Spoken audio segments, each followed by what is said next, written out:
The twin sons of Zapora shone brightly over the royal palace. The tall crystal towers glimmered like ice in the warm light. Inside, the air smelled of sweet flowers that floated in the gardens, and soft hums of energy crystals powered every hall. Princess. Lyra walked quickly through the long corridor toward the grand throne room. Her silver robe brushed against the polished floor as she held her breath. Today her father, King Voran, had called her for an important talk, but she already knew what it was about, and she did not like it. Her heart beat fast. She had heard the news a human warrior had arrived on Zapora. Not just any human, but the one called Varan, a fighter from Earth who had battled in the Outer Rim Wars. The stories about him were terrifying. Humans were said to be unpredictable, dangerous, and capable of defeating enemies far stronger than themselves. And now, this human was here. In her home, she reached the tall golden doors. 2 guards bowed and let her enter. Inside, King Voran sat on his throne, wearing his royal blue armor and holding his crystal staff. His eyes, deep and wise, looked up as she approached. "Lyra, my daughter," he said warmly, "you have heard the news." Lyra took a deep breath and stepped closer. "Yes, father, the human has arrived, and I must tell you, I don't want to meet him." The king raised one brow. "Why?" Her voice trembled. "Because humans are warriors who fight without fear. They destroy fleets and tear down fortresses. She stopped, afraid her words sounded too childish. "They also save worlds," her father said, his voice calm but firm.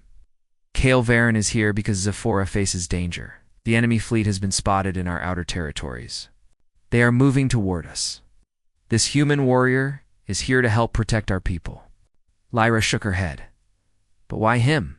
We have our own soldiers. We have the Sky Guards, the Crystal Legion." King Voran leaned forward.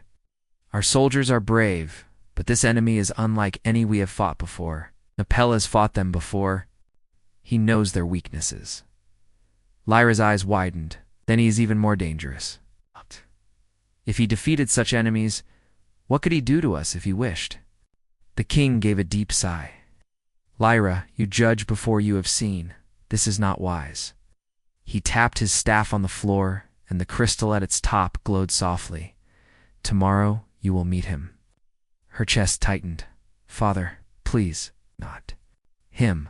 I am afraid of that human warrior." His voice grew firm. "Fear will not protect you, daughter. Understanding will. Go and prepare yourself. You will meet him as a princess of Zapora should, with dignity." She lowered her head, feeling the conversation was over. "Yes, father." But inside she was still full of dread. That night, Lyra could not sleep. The stars outside her window shimmered like silver dust, but they brought her no peace. She sat by the balcony, watching the city lights below. She thought about the humans she had read about in the palace records. Humans were strange. They came from a small blue planet, but had spread across the galaxy faster than many older races. They adapted to any environment, survived in harsh worlds, and always seemed to fight back, even when hopelessly outnumbered. Some saw them as heroes, others saw them as dangerous predators. Lyra had never met one in person. And tomorrow, she would meet the one they called the Blade of Orion. The very thought made her shiver. The next day, the palace was busy preparing for the meeting. Servants polished the crystal floors, placed banners of both Zapora and Earth side by side, and prepared the ceremonial table in the crystal courtyard. Lyra walked slowly toward the meeting place, her mind full of questions and fears. When she arrived, her father was already there, speaking with his advisors. The sound of heavy boots on the floor made her turn. He was here. Varan entered the courtyard. Lyra's breath caught. He was taller than most Zyphrans, broad-shouldered, with dark hair and eyes that seemed to notice everything at once. His armor was not like theirs. It was made of dark steel, scratched in places from battles past. At his side hung a simple but sharp-looking blade. And yet, he did not walk like a brute. His steps were steady, calm. Kale stopped a few paces away from the throne and gave a respectful bow. "Your Majesty," he said, his voice deep but not harsh. "It is an honor to stand in your court," King Vorin smiled slightly. "Kael Vorin of Earth, Zapora welcomes you." Kael's gaze shifted briefly to Lyra. She stiffened, but he only gave a small nod, not forcing a greeting. "This is my daughter, Princess Lyra," the king said.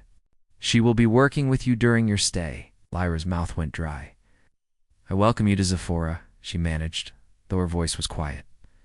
Kael inclined his head politely. "Thank you, Princess. I will do all I can to protect your world." The words sounded sincere, but Lyra kept her guard up. She noticed his eyes, sharp but not unkind. Still, she didn't trust them. The meeting began. Kael stood before a large hollow map of Zyphorus' outer territories, explaining where the enemy fleet might attack. He spoke clearly, without arrogance, and his ideas were practical. Even some of the king's generals looked impressed, but Lyra kept her distance, watching from behind the council table. She saw how he moved, how his hand rested near his sword knot, threatening but always ready. It was a reminder that this man was dangerous, even if he smiled politely. When the council ended, Kael approached her. "Princess," he said, his tone respectful, "I understand you may not be comfortable with my presence. I hope in time that changes." She forced a small smile. "You fight wars, human. I do not think comfort will be easy." His lips curved. "Just slightly." "True, but I fight them so others can be comfortable." And with that, he stepped back and left the courtyard. Lyra stood there, uncertain. He had not been rude or aggressive. In fact, he had been careful. Still, the old stories of humans echoed in her mind. She could not decide whether her fear was foolish or wise. That night, she returned to her chambers. Lyra found herself thinking about his words. She remembered the way he looked at the hollow map knot, like a man eager for battle, but like one studying a puzzle he had to solve. Maybe her father was right, and she was judging too quickly. But then she remembered the scars on his armor and the stories of his victories. No matter how polite he seemed, Kael Vorin was still a warrior. And warriors were dangerous. And so, as the twin moons of Zapora rose into the sky, Princess Lyra made herself a promise. She would keep her eyes on the human. She would learn what he truly was. She would never, ever let her guard down. The morning light in Zaphora's capital city was golden and soft. Long beams of sunlight passed through the palace's crystal windows, painting the floors with patterns of light. Princess Lyra stood in her private chamber watching the city. From her balcony, ships glided between tall crystal towers, their silver hulls shining in the sun. She should have felt at peace. Instead, her mind was full of the human warrior. Kael Vorin. She had met him yesterday. He had been polite, respectful even. But that did not erase what she knew. Humans were dangerous. She had seen old war recordings of human soldiers fighting, like wild storms, winning against fleets much larger than theirs. If Kael truly was the blade of Orion they spoke about, then he was more dangerous than most. Her door chimed. Servant stepped in, bowing low. "Princess, the king requests your presence in the training courtyard. The human warrior will be demonstrating his combat skills for the royal guard." Lyra's stomach tightened. "I see," she said, trying to hide her unease. "Tell the king I will be there."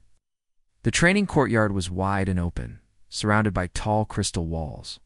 The ground was covered in pale sand, and racks of weapons lined one side. The royal guards stood in neat rows, their blue and silver armor shining in the morning light. King Vorin sat on a raised seat at the far end, his advisors beside him. Kael was already in the center of the courtyard, speaking with the captain of the guard. He wore no helmet, but his armor was secured tightly, and a long sword rested in his right hand. Lyra walked slowly to her father's side, sitting on a seat just beside his. "You came?" King Vorin said with a small smile. "I said I would," Lyra replied, her tone calm. She kept her eyes on the human warrior, studying him. The demonstration began. The captain of the guard stepped forward with a long crystal spear. "We will begin with a simple attack sequence," he said. Kale nodded. As you wish. The captain lunged forward with surprising speed. Kale moved even faster. His sword met the spear with a sharp clang, then slid along it, knocking it aside. The movement was smooth, controlled, and finished in less than 2 seconds. The guards murmured quietly. The captain tried again, attacking from different angles. Each time, Kale blocked, sidestepped, or redirected the strike. His movements were efficient, there was no wasted motion. Lyra frowned. She had expected wild, aggressive swings. Instead, he moved like water flowing, calm yet unstoppable. Notice. His control, King Vorin said softly to her. A dangerous man does not need to be careless. Next, Kale faced 2 guards at once. They circled him, trying to catch him from both sides. Kale's eyes never stopped moving.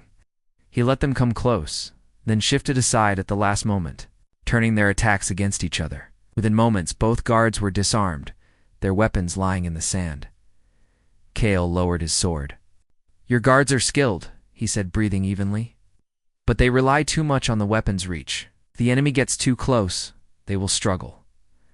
The captain of the guard nodded slowly. You're right. Few could see that so quickly. Finally, the captain brought out a training drone, an advanced machine designed to mimic enemy fighters. The drone was fast and unpredictable, firing light pulses and striking with mechanical arms. Kale faced it without hesitation. The drone shot forward, its arms swinging. Kale sidestepped, his sword striking one arm and disabling it. The drone spun and attacked again, but Kale ducked, rolled, and came up behind it. In 3 precise strikes, the drone powered down and fell still. The courtyard was silent for a moment. Then the guards began to clap their hands against their armor, a sign of respect. Lyra watched him carefully.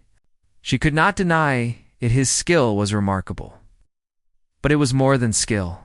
There was a patience to the way he moved, a focus in his eyes. He fought not like a man showing off, but like someone who had fought too many battles to waste energy. Still, she reminded herself, control did not mean harmless. Kale bowed slightly to the king. Your Majesty, thank you for allowing me to demonstrate. King Vorin smiled. You have impressed my guard.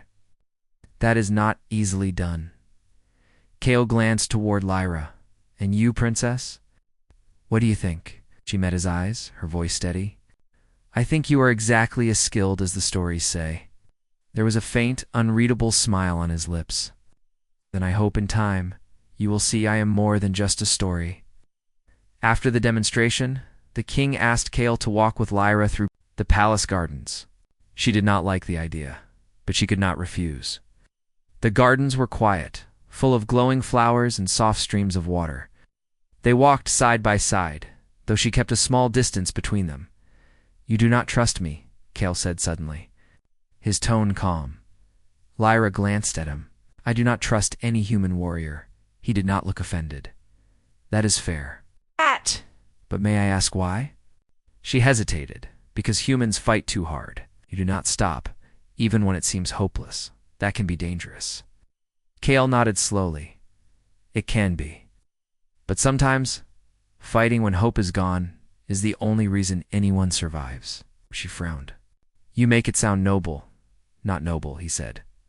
Necessary. They walked in silence for a moment. Lyra studied his profile-sharp features, eyes that seemed to carry weight. She wondered what battles he had seen. As they reached a small bridge over a pond, Kale stopped. His eyes shifted toward the palace walls. What is it? Lyra asked. Someone is watching us, he said quietly. She turned her head slightly. And sure enough, high on one of the walls, a shadow moved. Palace guards? No, Kale shook his head. Not one of yours. Too still, too careful. Before she could react, Kale moved toward the wall with quick, silent steps. The shadow vanished. Moments later, the alarm bells rang. They returned to the courtyard where the guards were gathering. The captain reported that an intruder had been spotted near the outer wall but had escaped. No one knew how they got in. Kale's jaw tightened. Scouts, he said. The enemy is closer than you think. King Vorin's expression grew serious. Increase the patrols. And Kale, can you track them? Yes, Kale said. But I will need someone who knows the city well. His gaze turned toward Lyra, her eyes widened. Me, you know the hidden paths better than anyone, Kale said simply. And if the scouts came here once, they will try again. She hesitated. The thought of working directly with him made her uneasy, but she could see the king watching, waiting for her answer. Finally, she nodded. Very well. That night, Lyra and Kale moved through the city's shadowed streets. The bright crystal towers looked different in the dark, less like a dream, more like a silent forest of glass. Kale moved quietly, scanning every corner, while Lyra guided him through hidden walkways only the royal family knew. They found signs, almost invisible marks on the walls, left by the intruder to mark a path. Lyra knelt to study one. This is toward the river docks, she whispered. Kale nodded. Let's move. When they reached the docks, they saw it a small stealth ship, half hidden under the shadow of a cargo platform. Two figures in dark armor were loading something aboard. Lyra recognized the armor design. It belonged to the Vrak Syndicate, mercenary group known for selling information to the highest bidder. Kale's hand rested on his sword. Stay here, he said quietly. She grabbed his arm. Wait, if you attack, they will flee. We should trap them. He studied her for a moment, then gave a short nod. All right, show me. They moved quickly, blocking the ship's exit with heavy cargo containers. The mercenaries noticed. They tried to run, but Kale intercepted them. He didn't strike, too killingly to disarm and pin them down. Lyra stepped forward, her voice strong. You will tell us who sent you. One of the mercenaries laughed bitterly. You already know. Kale's eyes narrowed. The enemy fleet. The mercenary smiled, but said nothing more. The guards arrived and took them away. As they walked back toward the palace, Lyra found herself looking at Kale differently. He had listened to her plan.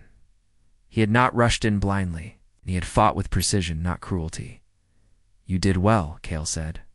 She raised a brow. You sound surprised. I am not, he said simply. You are the king's daughter, expected. You too, be clever. For the first time, Lyra almost smiled. Perhaps I was wrong about you, human. He glanced at her. Perhaps that night Lyra lay in bed, unable to sleep.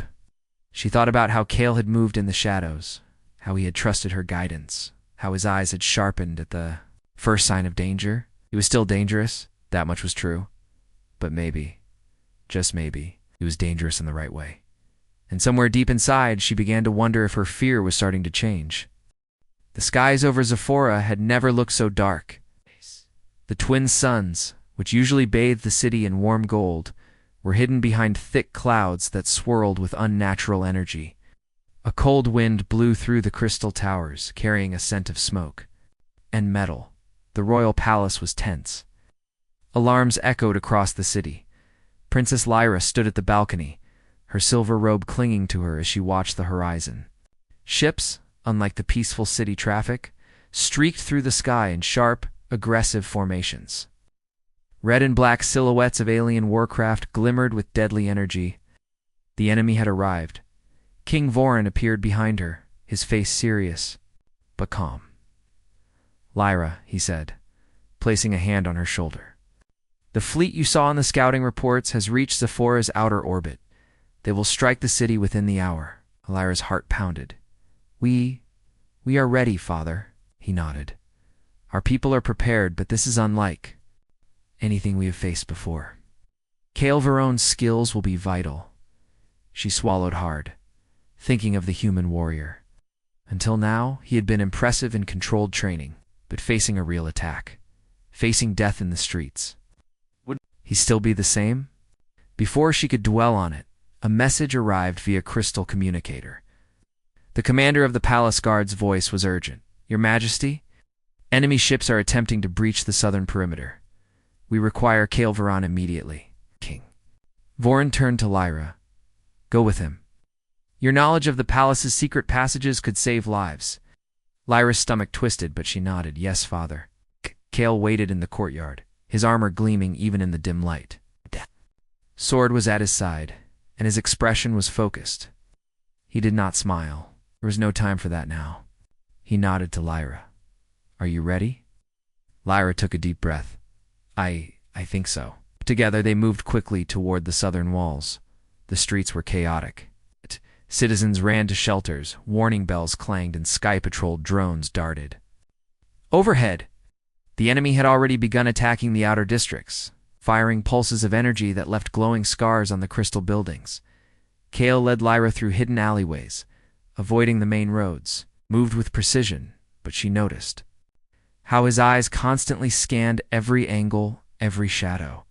His calmness amidst the chaos made her feel safer, though she would never admit it aloud.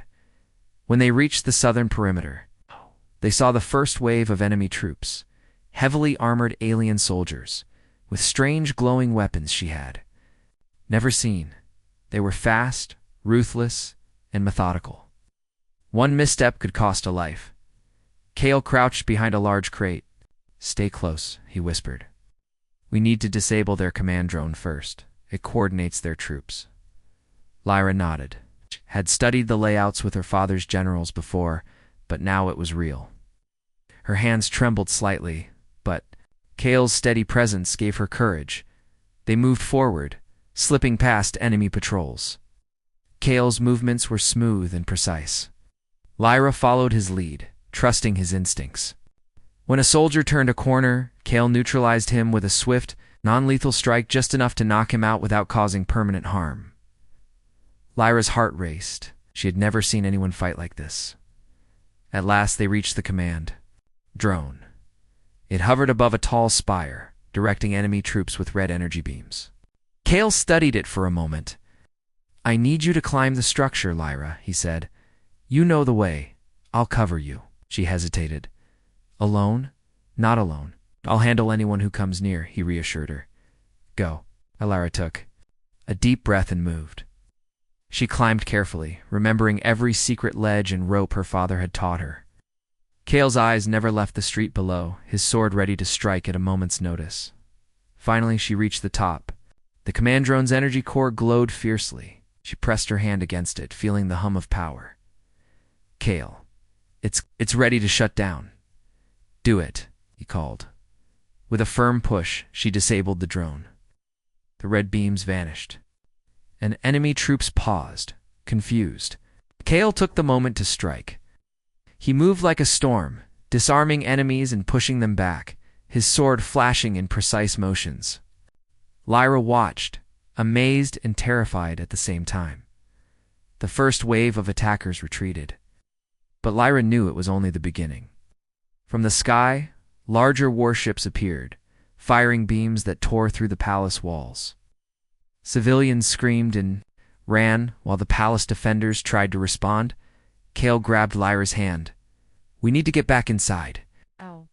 There's more to protect." She followed him through the palace corridors, where chaos now reigned. Broken crystal pillars, fallen banners, and injured citizens filled the halls. Kale helped guide the injured to safety, never losing focus on the approaching threat. Lyra realized something surprising. Despite his strength, Kale did not fight for glory or dominance. He fought for others. They reached the main courtyard, where the enemy had begun a heavy assault. Kale drew his sword, motioning for Lyra to stand. Behind him, "Watch carefully," he said. Strength is nothing without strategy. He faced the attackers directly, blocking their strikes with precise movements, redirecting their energy pulses, and even using parts of the environment to his advantage. Lyra could not help but gasp at his skill. Each enemy he faced seemed almost impossible to overcome, yet he managed it with calm, almost effortless control. Amid the chaos, Lyra noticed something that made her blood run cold. A group of enemy soldiers had slipped past the front line and were heading straight toward the royal treasury. Inside were ancient relics and energy crystals that powered Zapora. If the intruders succeeded, the entire city would be vulnerable. "Kale," she shouted, "the treasury. They're going for the treasury." Kale's eyes narrowed. "Lead me there." Lyra ran ahead, showing him hidden corridors and passages only the royal family knew. They reached the treasury just as the enemy was about to break in. Kale moved first, intercepting the soldiers with swift strikes. He disarmed them without unnecessary harm, keeping the fight controlled. Lyra found herself assisting, using quick thinking to block exits and confuse the attackers. Together, they managed to drive the enemy back, securing the treasury. Lyra could not believe what she had just done, fighting alongside a human warrior and surviving. When the immediate threat passed, Kale and Lyra stood among the rubble, catching their breath. The courtyard was scarred, some crystal pillars broken, but the city's heart remained safe. Kale's eyes scanned the horizon. "This was just the first wave," he said. "More will come, and they'll be stronger." Lyra nodded. "Then we fight together." Kale looked at her, surprise flashing in his eyes. You are not afraid anymore." She shook her head. "I am afraid, but not of you." He raised an eyebrow, a faint smile forming. "Not of me?" "No," she said firmly. "You fight. To protect, not to harm. That makes a difference." For the first time, Kale seemed relaxed. "Good, then you are learning quickly." As night fell, the city's defenders regrouped. Kale helped the wounded, guided the guards, and coordinated defenses with King Vorin. Lyra stayed close, watching him work. She realized something she had not before. Humans were not only strong, they were adaptable, intelligent, and brave in ways Zapora had never seen. For the first time, she began to see the human warrior not as a threat, but as an ally. And perhaps she thought someone she could trust, maybe even respect. The twin moons rose above Zapora, casting silver light over the city. From the palace balcony, Lyra looked at Kale standing below, preparing for the next wave of attacks. Her heart still pounded, but it was no longer filled. Only with fear now, it carried a spark of admiration, a growing curiosity. The battle was far from over, but for the first time, Princess Lyra believed that, together with the human warrior, they might just save Zapora. The morning after the first attack, Zapora was alive with activity. Palace guards patrolled every street, citizens repaired broken walkways, and repair droids buzzed through the city like swarms of glowing insects. Yet beneath the surface of recovery, tension hung like a cloud. The enemy fleet had not left. They were regrouping. Waiting for the next strike, Princess Lyra stood in the palace courtyard, her silver robe brushing against the polished crystal tiles. She watched as Kale Varen inspected the defensive positions. Of the city with King Vorin's generals, her heart still beat quickly when she saw him in action. But now it was a mixture of awe and respect rather than pure fear. Kale noticed her watching. He approached, a faint smile on his face. "Princess, come with me. I want to show you something." Lyra hesitated, then nodded. "Lead the way." They walked through a narrow corridor that led to the palace gardens. The sun glimmered off the crystal trees, casting fractured light across their path. For the first time since the attacks began, the gardens were quiet, almost peaceful. Kale stopped at a secluded spot near a small fountain. "These walls are old," he said. "They hide many secrets, don't they?" Lyra nodded. "Yes. My father taught me all the hidden paths, secret doors, and escape routes. Not many people know them." "I can see why," Kale said. "They could save lives in an emergency." Lyra looked at him closely. "And you? You already know how to move through enemy territory without being seen. How do you learn that so quickly?" Kale shrugged. "Observation and adaptation. Humans survive by learning fast and trusting their instincts. Sometimes you just have to move without thinking, then adjust as the world changes around you." Lyra considered this. Humans, she realized, were not like Zifrins. Zifrins planned, calculated, and often hesitated when uncertainty appeared. Humans acted and then adapted. That made them dangerous, yes, but also valuable allies. Over the next few days, Kale worked closely with the palace defenders. Lyra insisted on accompanying him, despite her earlier fear. She wanted to see the human warrior in action, and more importantly, to understand him. During drills and strategic planning sessions, Lyra began to notice small things about Kale. How he listened more than he spoke, how he noticed details others missed, how he treated everyone, guards, citizens, and even prisoners, with fairness and respect. One afternoon, as they walked through the training halls, Kale paused. "Princess, you have a sharp mind. You plan moves in seconds that most would take." "Minutes to see?" Lyra blinked. I just watch carefully. It is not the same as fighting." "Perhaps," Kale said. "Strategy is more than fighting.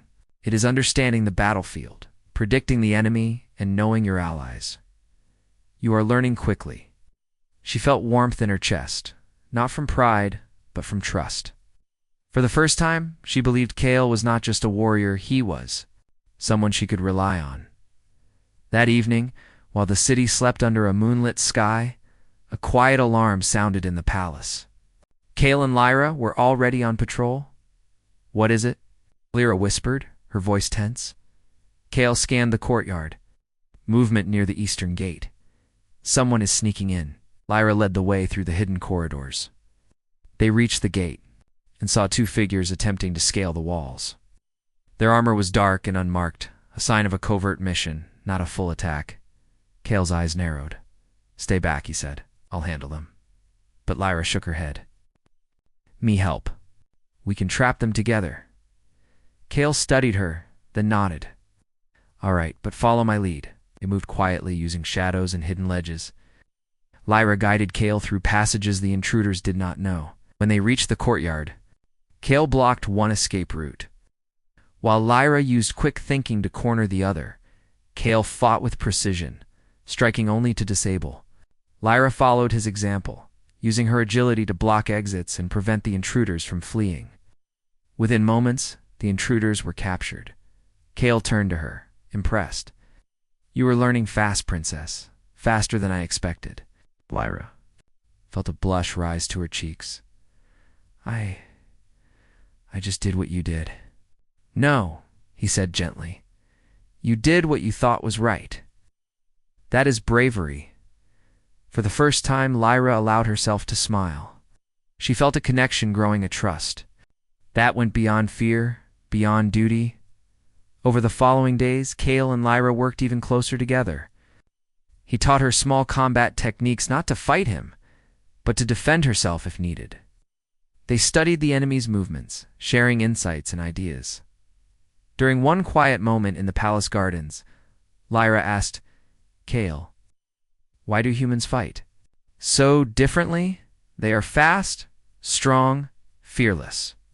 Kale leaned against a tree, thinking, "Humans fight because they must. We survive in a harsh world. But we fight to protect, not to dominate.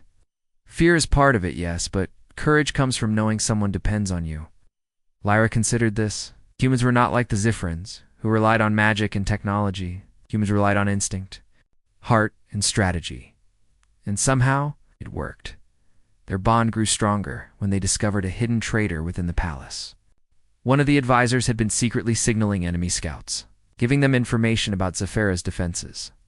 Lyra had noticed subtle signs, the way the advisor avoided certain rooms, coded messages hidden in reports. Kale recognized the patterns that explained how the traitor's movements could be predicted. Together, they devised a plan to catch the advisor in the act. Lyra led Kale through secret corridors. Kale covered the main halls. And when the advisor attempted to signal the enemy again, they were caught red-handed. King Vorin was impressed. "Lyra, you have grown strong in these past days." And Kale, "Your guidance has been invaluable." Kale bowed slightly. "Princess Lyra deserves all credit. She saw what others did not." Lyra felt a thrill of pride. The first time, she realized she was no longer just a frightened princess. She was a partner, learning, contributing, fighting alongside the human warrior. One evening, after a day of planning and drills, Kale and Lyra sat by the palace fountain. The moon reflected on the water, turning it into a silver mirror. "You have changed," Kale said softly. "When we first met, you were afraid of me. Now, you seem different." Lyra looked down at her hands. "I am afraid," she admitted, "but not of you. I've seen what humans can do, but also why they do it. You fight for others, not yourself. That makes a difference," Kale smiled faintly. "It does. And you. You are brave. I admire your courage. Not just in battle, but in your willingness to trust someone different. Lyra's heart skipped a beat. She had never felt this way before. Trust, admiration, respect, all wrapped into one. She looked at him, really looked, and saw not just a warrior, but someone she could rely on. Someone who made her feel stronger. The next day, Kale and Lyra were back in the field, inspecting outer defenses. The enemy fleet had returned larger and more organized. The palace defenders were ready, but the coming battle would test everyone's courage. Kale placed a hand on her shoulder. "Are you ready?" Lyra nodded firmly. "I am ready. With you." He gave a short, approving nod. "Good. Together, then." As they prepared to face the next wave of attackers, Lyra felt a sense of calm she had never known. Fear was still there. Yes, but it was tempered with trust, understanding, and the bond she had formed with Kale. She realized in that moment that fear could be overcome, and sometimes it could even turn into strength. That night, as the twin moons of Zapora rose above the city, Lyra stood beside Kale on the palace balcony. Below them, the city stirred, ready for the enemy's next move. Kale looked at the horizon. "Tomorrow will be dangerous, but we have a chance together." Lyra met his gaze. "Yes, together." For the first time since the human warrior arrived, she felt hope. Not just for herself, not just for Zapora, but for the future they could build, humans and Zaporans. Side by side, and somewhere deep inside, she knew their bond was more than strategy or survival. It was trust, respect, and the beginning of something stronger than fear. The battle was not over. But with Kale at her side, Lyra felt ready to face whatever came next. The sky above Zapora turned a deep, unnatural red. Clouds twisted into spirals, and bolts of strange green lightning flashed across the horizon. From the palace balcony, Princess Lyra stood with her father, King Vorin, watching the enemy fleet approach. Massive dark ships pierced through the clouds like black arrows. They were shaped like blades, sharp and menacing, with glowing red eyes on their hulls. Behind them, hundreds of smaller craft swarmed, ready to attack. Lyra felt her heart beat faster. She had never seen such a sight in her life. Even in her dreams, battles had never looked so terrifying. Beside her, Kale tightened the strap of his armored vest. The human warrior stood tall, calm, and steady, as if this was not the first time he had seen a sight like this. His rifle was slung across his back, and a strange metal device glowed faintly on his wrist. "They will try to hit the palace first," Kale said in a steady voice. "They will want to destroy the leadership before the people can rally." Vorin's eyes narrowed. "Then we must hold the palace at all costs." Kale glanced at Lyra. "Not just the palace. We hold the people. If they lose hope, we lose everything." Lyra nodded slowly. In the past, she might have stayed behind, safe in the crystal halls. But after all that had happened, she couldn't just hide anymore. Preparing for the final battle, the palace guards rushed through the corridors, carrying energy spears and shield generators. The air was filled with the hum of weapons charging and the thud of boots against the polished floors. Kale moved quickly, giving short, precise orders to soldiers who had never taken commands from a human before. At first they hesitated, but his voice carried a confidence they could not ignore. "Keep the outer gates reinforced," he instructed. "If they breach those, fall back to the crystal courtyard. Do not fight in the open, unless you must. And remember, protect the civilians." First, Lyra stayed close, helping carry small energy cells to recharge the defense cannons. Every time Kale looked at her, he checked to make sure she was safe, but didn't tell her to hide. He knew she would not listen. The king's advisors rushed to him with panicked reports. The enemy fleet had started their descent. The palace defense cannons began firing beams of blue energy into the sky, hitting some of the smaller crafts. But the larger ships pushed forward. Then the first explosion shook the palace. The siege begins. A blast tore through the outer wall, sending shards of crystal flying. Guards raised shields to protect the civilians, who were being hurried into the inner chambers. Smoke and dust filled the air. Cale grabbed Lyra's arm. "Stay low. Follow me." They move through the chaos as enemy soldiers stall. Armored warriors with glowing red visors poured into the courtyard. The Zyphrin guards fought bravely, but the invaders were relentless. Cale leapt forward, his rifle roaring with bursts of light. He didn't just shoot. He moved with precision, predicting enemy movements before they even made them. Every shot counted. Every step had purpose. Lyra followed, her hands trembling, but her mind sharp. She used her smaller energy blaster to cover Cale's side. She wasn't as skilled as him, but every time she hit an enemy, it gave the Zyphrin guards more breathing room. From the palace balcony, King Vorin shouted orders, rallying his people. "Stand your ground. Protect the heart of Zifra." The turning point, the battle raged for hours. The enemy ships hovered overhead, firing blasts that shook the ground. Palace walls began to crack. The defenders were being pushed back. Cale realized they couldn't just hold the palace forever. They need to cut off their command ship. He said to Lyra over the noise, "If we destroy their leader, the rest will scatter." Lyra's eyes widened. "But the command ship is in the center of their fleet." "That's why I need you," Cale replied. "You know the palace's sky tunnels better than anyone. We can use them to get close without being seen." It was risky. One wrong move, and they could be caught in open air between enemy ships. But Lyra didn't hesitate this time. "I'll take you there," she said firmly.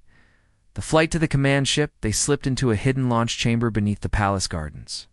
Inside was a small, fast skimmer, craft normally used for transporting diplomats.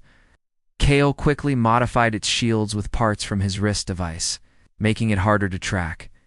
They shot into the air, weaving between the spires of Zifra's city. Enemy ships roared above them, but the skimmer's small size allowed it to pass unnoticed. Lyra guided Cale through a narrow sky tunnel that curved through crystal canyons. "This leads directly behind the fleet," she explained, when they emerged. The command ship loomed, ahead, massive and black, with glowing red lines pulsing along its hull. Cale's jaw tightened. "We get in, plant the charges, and get out. No second chances." Inside the beast docking silently, they slipped into the command ship's maintenance bay. Enemy soldiers patrolled the halls, but Cale moved like a shadow. Taking them down quietly before they could sound the alarm, Lyra stayed close. Amazed by how calm he remained even deep inside enemy territory, they reached the central control core, massive glowing sphere of red energy. This was the heart of the ship. Cale handed Lyra a small device. "Press this when I say so, then we run." He placed charges around the core. The hum of the ship grew louder, as if it sensed the danger. "Now," Cale shouted. Lyra pressed the button. The charges activated, flashing blue. Alarms screamed through the ship. They sprinted back to the skimmer, enemy soldiers chasing them. Blaster fire lit up the corridors. Cale took a hit to his shoulder, but kept moving. The explosion and victory the moment they cleared the ship. Massive explosion lit up the sky. The command ship split in two, fire spilling into the clouds. The rest of the enemy fleet hesitated, their formation breaking apart. From the palace, King Vorin saw the explosion and raised his voice. "They've done it. Push them back." Zyphrin guards charged forward, regaining ground.